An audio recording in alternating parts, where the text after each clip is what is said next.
Olá, meus amigos, que Deus abençoe a todos vocês, rica e abundantemente. Voltamos com a nossa mensagem aqui no YouTube e quando eu paro para gravar esta mensagem, ela é especialmente para você, tá? Para que você tenha a bênção, para que você tenha a alegria de Deus, para que você tenha o entendimento de Deus na sua vida. Estou muito feliz de poder compartilhar com você mais uma mensagem, mais uma palavra para esta quarta-feira. É o nosso culto, é o culto que nós ministramos, você e eu. É um culto de forma pessoal, vamos assim dizer. É um culto para você. Você pega a mensagem, escuta e Deus está falando com você, sabe? Você agora que estará nos acompanhando a partir desse momento. Mais uma vez, agradeço imensamente a sua companhia e é somente por sua causa que eu faço essa mensagem, tá bom? É por causa do amor que você tem demonstrado para conosco e também o companheirismo, você tem nos acompanhado, então vamos continuar aqui juntos até Jesus voltar, tá bom? Olha só, Romanos capítulo de número 14, no devocional de hoje eu falei sobre os primeiros versículos. Agora eu quero falar a partir do versículo 13. Romanos capítulo 14, versículo de número 13. Paulo disse assim: portanto, não nos julguemos mais uns aos outros. Julgar é apontar as falhas, apontar os erros das pessoas. Até porque para nós julgarmos, nós teríamos que ser perfeitos. E perfeitos nenhum de nós somos. Todos nós somos falhos e temos os nossos defeitos. Então Paulo está dizendo para não julgarmos mais as pessoas. Antes seja o vosso propósito não por tropeço ou causar escândalo ao irmão. Nós temos que sempre pensar o seguinte: eu preciso ajudar o meu irmão. Eu preciso ser bênção na vida do meu irmão. Ou seja, eu não posso causar tropeço, eu não posso causar escândalo, eu preciso fazer com que o meu irmão, quando ele olhar para mim, ele possa dizer: eu quero seguir a Cristo, eu quero andar com Deus, eu quero seguir a Deus. É muito importante hoje, no mundo que nós vivemos hoje, principalmente, em que as pessoas elas não fazem mais caso. Desde que elas não estão sendo prejudicadas, elas não estão nem aí se outras pessoas estão sendo prejudicadas. Às vezes até dentro da igreja. E aí eu estou falando para a igreja, não estou falando para lá para fora. Nós não podemos ser assim, sabe? Porque o mundo está assim. O mundo não quer saber. Desde que eu satisfaço os meus desejos, desde que eu faço a minha vontade, eu pouco estou ligando pelo que você acha ou pensa. O mundo é assim, o mundo não quer saber do bem comum, o mundo não pensa no próximo. Isso às vezes vem para dentro da família, por exemplo. Como é que você vai ter uma família feliz se vocês são individualistas? Se você não pensa no marido e se o marido não pensa na esposa e se os filhos não pensam nos pais. Então nós precisamos quebrar o individualismo, precisamos respeitar as particularidades de cada um, mas precisamos quebrar esse espírito do individualismo, o espírito que diz assim: suas coisas, minhas coisas, você para lá e eu para cá.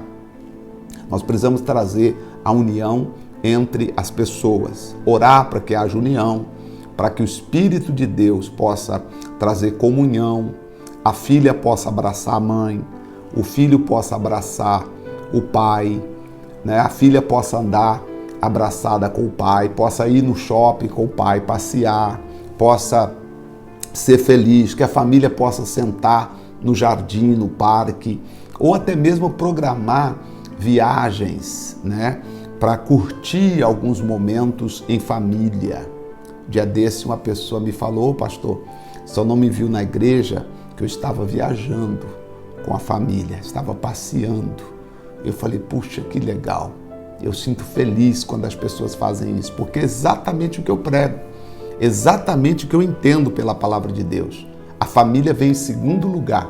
Ó, primeiro é Deus, depois a família, tá? Primeiro Deus, depois a família.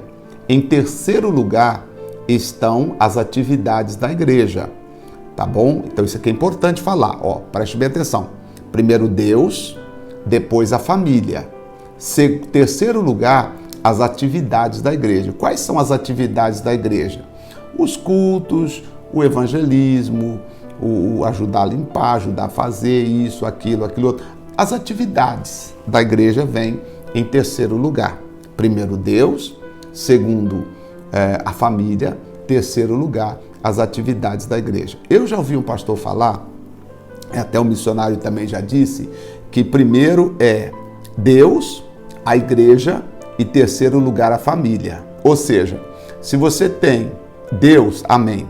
E eles dizem, ó, se você tem Deus, e o segundo lugar é da igreja.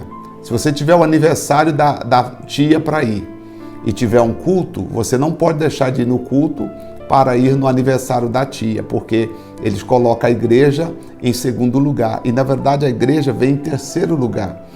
Primeiro Deus, aí segundo família. Se tiver o aniversário da família e um culto, e você precisar ir no aniversário da família, você pode ir. Você não vai perder Deus porque você foi no aniversário da família. Se tiver uma confraternização em família, você tem Deus, você tem que ter Deus primeiro. Você tem Deus, você tem o Espírito Santo, você tem Jesus com você. Você teme a palavra de Deus. E tem uma confraternização em família e tem, de repente, o evangelismo da igreja. Aí você fala, nossa, e agora? Os horários estão gerando conflito, o mesmo horário. Puxa vida, como é que eu faço?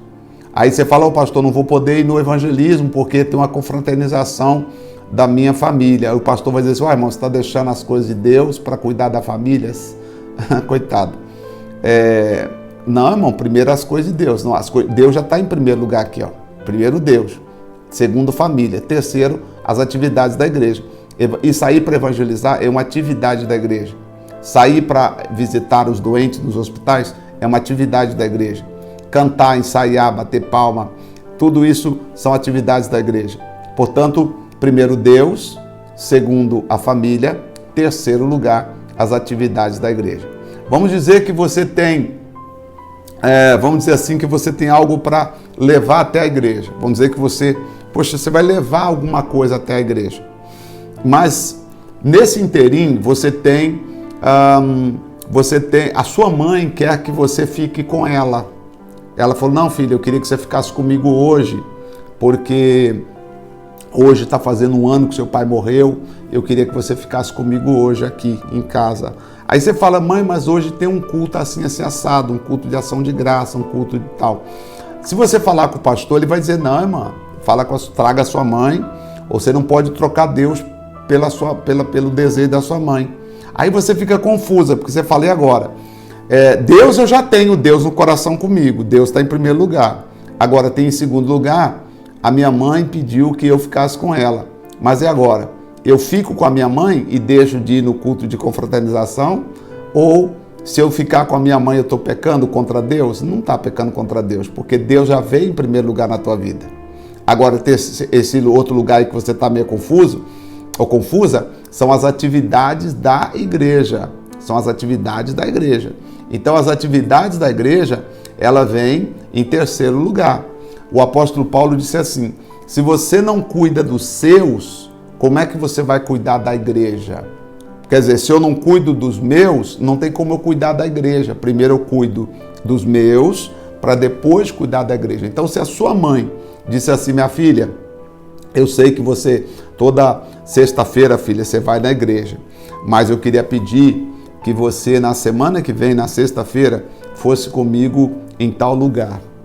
Aí você fala, nossa, e agora? O que eu faço? Se eu pedir o pastor fala, não, mas você não pode, porque se você for com a sua mãe e deixar o culto, você está trocando Deus. Aí põe uma confusão na tua cabeça e você fala, e agora?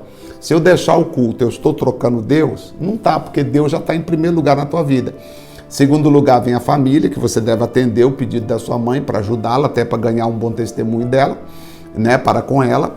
E terceiro lugar, vem as atividades da igreja. né, as atividades, você ir lá, levar o dízimo, levar a oferta, levar um visitante, cultuar, adorar a Deus, tudo isso vem em terceiro lugar. Deu para entender agora? Né, eu acho que tirei um peso da vida de cada pessoa. Outra coisa aqui que eu quero falar com você, por exemplo, quando eu estudei Direito, fiz faculdade de Direito, eu tive que abrir mão de realizar os cultos pela manhã na igreja, naquele tempo. Eu tive que deixar de fazer os cultos pela manhã. E naquele tempo, 2003, metade de 2003 que eu comecei a estudar, nós tínhamos ali pela manhã pelo menos umas 200 pessoas na igreja. Culto das 8 da manhã, depois 10 horas tinha outro culto, aí meio-dia, só que aí não dava tempo de eu fazer o culto meio-dia. Às vezes eu entrava mais corrido e às vezes fazia, mas às vezes não dava tempo. Eu lembro que várias pessoas falaram, pastor, mas aí o senhor está deixando Deus. Eu falei, não estou deixando Deus, tá? Eu estou deixando uma atividade da igreja.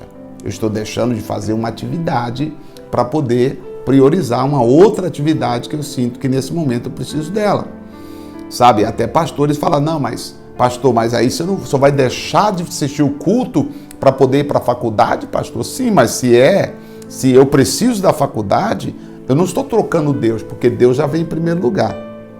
O que você não pode deixar é nada ficar em primeiro lugar.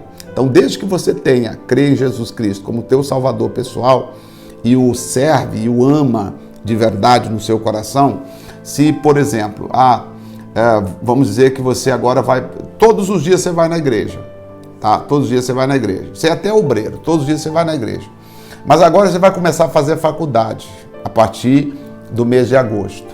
Aí você vai falar assim, nossa, só que aí, pastor, tem um problema. Que eu fazendo faculdade eu não vou poder ir na igreja um dia, só vou poder ir domingo. Aí eu falei com o pastor falou que eu estou trocando a Deus pelas coisas materiais, pelo sonho. Não, filho, você não está trocando Deus pelo sonho, porque Deus já não está em primeiro lugar na sua vida. Você está trocando apenas as atividades da igreja, que você vai ter que reduzir as atividades e você vai ter que dedicar ao estudo para poder chegar a realizar seu sonho. Deu para entender a diferença entre você deixar Deus? Agora, por exemplo, se alguém chegasse... Vou dar um exemplo aqui, né? Quando eu aceitei Jesus como meu salvador pessoal em 1987, eu lembro que naquele tempo a minha mãe não era convertida, meu pai não era convertido, e minha mãe e meu pai mandaram um recado dizendo assim, olha, fala com ele que não precisa nos considerar mais como filho, como pai. Aí, puxa vida, aí se eu tivesse deixado Deus, deixado a fé em Deus, para agradar os meus pais, aí sim eu estaria deixando Jesus. Só que deu para entender agora o que seria deixar? Então, assim, você deixar as atividades da igreja e dedicar a um plano, a uma carreira, a um estudo para o concurso que você tem, não é errado, viu? Até finalizando aqui para completar. Às vezes o pastor diz, não, mas a senhora tem que estar na igreja todo dia à noite. Só que o seu marido gosta quando você chega em casa, quando ele chega, ele gosta que você esteja em casa e tal. E você fala, nossa, eu não posso participar das reuniões à noite, mas eu me sinto mal, pastor, parece que eu estou deixando Deus. Não, você não está deixando Deus, você está apenas deixando uma atividade da igreja, tá? E essa atividade você pode fazer pessoalmente, você em casa, orando, agradecendo a Deus, depois que o marido dormir, ou enquanto ele estiver descansando. Você faz as suas atividades, ou de repente dedica um outro horário, se for possível. Então, não confunda, tá? Não confunda servir a Deus com as atividades da igreja, tá bom? O que eu estou fazendo agora é uma atividade, tá? É uma atividade, tá certo? É uma atividade. O que você está fazendo agora é uma atividade. Ouvindo a palavra de Deus é uma atividade que você está desenvolvendo agora. Então, assim, hoje tem muita confusão quanto a isso. Por isso tem gente que fala, não vou na igreja, não gosto de igreja, porque o pessoal da igreja, o pastor fala que não pode estudar, que não pode fazer faculdade, que não pode dedicar ao concurso, etc., que tem que estar na igreja todos os dias. E há até muitos jovens que acabam perdendo a visão, a ambição de ser alguém na vida, porque acham que tem que dedicar somente às atividades da igreja. Bom, falando disso, para trazer essa palavra sobre família. Portanto, não nos julguemos uns aos outros mais. Antes seja o vosso propósito não por pedra de tropeço ou escândalo, Nós temos que fazer o máximo para viver em amor, para viver em harmonia. Diante do que eu acabei de explicar a você, você não acha que você vai ter muito mais harmonia no seu casamento? Muito mais harmonia com a sua família, muito mais harmonia com o seu patrão? Que às vezes o patrão fala, nossa, eu precisava que você trabalhasse um pouquinho até mais tarde. Ou precisava que você trabalhasse sábado. Aí você fala, nossa, mas eu não posso porque eu tenho atividade na igreja. Não, mas aí, se eu deixar essas atividades, eu estaria entristecendo Deus? Não, de forma alguma. Tá? Se você faltar às atividades, não significa que você está deixando Deus, porque Deus você já tem no seu coração. Tá bom? Acredito que foi esclarecedor para muita gente. O importante é você amar Cristo, amar Jesus e amar o próximo.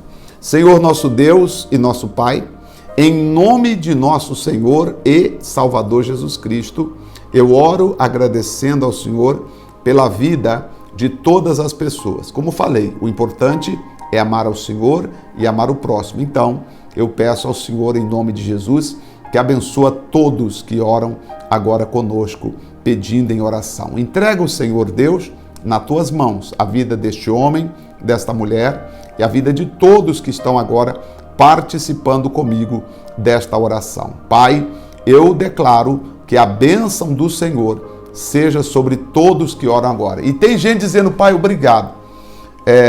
O pastor hoje esclareceu, tirou um peso das minhas costas. Oh, que bom, Deus, porque o diabo coloca peso para que lá na frente as pessoas venham se desviar. Mas o Senhor está quebrando o jugo para que as pessoas possam te servir com inteligência e com um coração totalmente livre, um coração totalmente dedicado ao Senhor. Pai santo e querido, muito obrigado, em nome do Pai, do Filho e do Espírito Santo, para a honra e glória de Deus. Amém, amém e graças a Deus. Graças a Deus. Amém. Acho que foi válido, né? Para nós o programa de hoje. Sexta-feira eu retorno com a graça de Deus Pai e com o poder do Espírito Santo. Então, não falte nosso programa de sexta-feira. Deus abençoe a todos, um grande abraço e até o nosso próximo programa. Até lá, Deus abençoe.